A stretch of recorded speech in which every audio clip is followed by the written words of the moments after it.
everybody. Hello. Hello. Thank you for coming.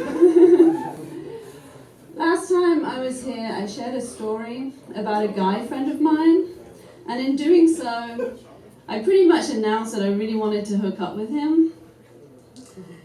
And since then, I thought I'd share with you what has happened. Let's hear it. Woo! So a few weeks after the gig, we were out with friends, and he is pretty drunk, and he asked me if I would give him a ride home. And I think nothing of this because I don't drink, so I'm always the driver, and I've dropped him home many times before. And we get to my Jeep, and before I even get a chance to turn it on, he just looks at me with, and I quote, he says, "Jen, in exchange for giving me a ride home, can I give you head?" And usually I would, at least pretend I had some kind of self-respect. But the fact was, I announced on stage I wanted to hook up with this guy, so I pretty much just said, yes you can. So we drive back to my house, and all I'm thinking is, do not crash. Do not crash. The guy's in the zone, just keep him in the zone, and I'm in fucking Terminator mode. And as we get back to his house, I pull up, and as I turn my Jeep off, I realize that I never even turned my lights on. And so basically, if a guy that I really like hits on me, it really improves my eyesight. So we get into his room, we get naked, I dance a bit, because what I always do. And he's just staring at me, and he just says, "I want to fuck you so badly." And I couldn't let that fly because I'm English, and I was like, wait a minute, you mean you want to fuck me so well? But unfortunately, his drunkenness had caused some structural issues. And as I'm looking at this lack of structure, I'm thinking, you know what, it is a real shame that I'm not a sea slug enthusiast. Although it was quite a good sized sea slug, and it made me worried as to what I'd actually do if it woke up.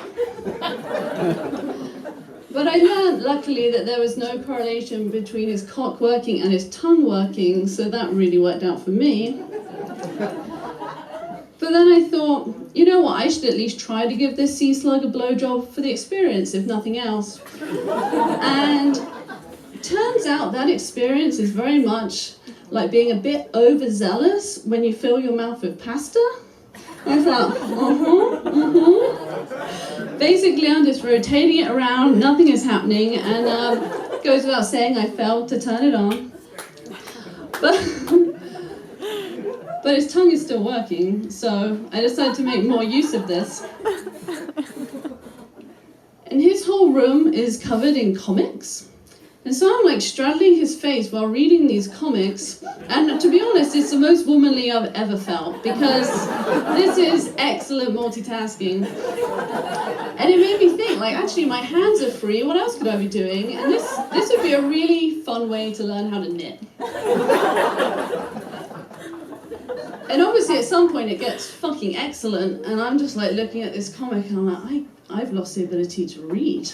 Like, this is a 4-letter word and I have no idea what it says, and I'm like, fuck, have I just had a seizure?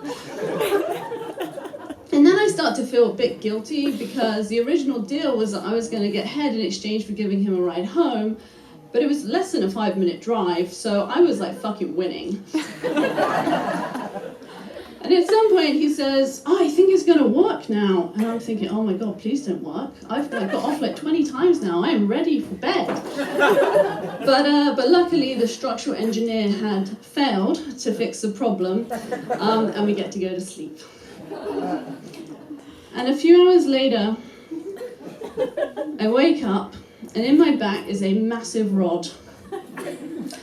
And he says, are you awake?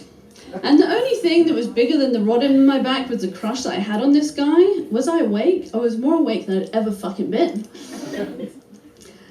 But the thing is, I'm quite a small person. And I'm pretty confident that my body was thinking, what is wrong with this girl? There's no way that is going to fit. Her spatial awareness sucks.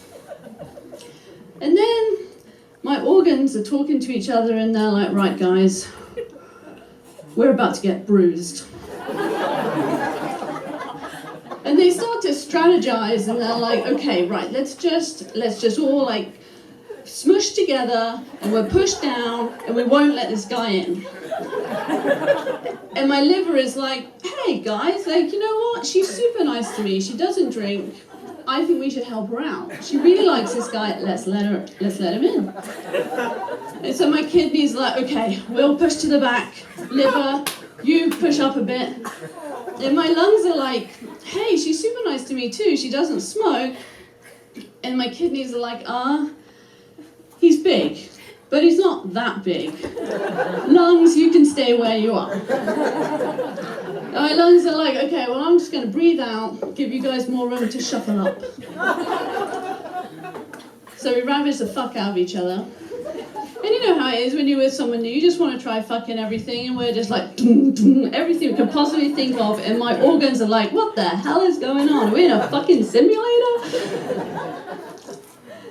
And my lungs are absolutely loving it. They're just like jostling around, having a good time, and my kidneys are looking up and they're like, yeah, it's okay up there, but it's fucking mayhem down here. So that was fantastic. So afterwards, I realized actually hooking up with a guy that can't get it up is an ideal scenario. Because from my understanding from speaking to my girlfriends, a lot of women feel they don't get enough foreplay, but I think I've found a solution. And I used to inaccurately think that I didn't want to hook up with a guy who was overly drunk, but now I've changed my MO.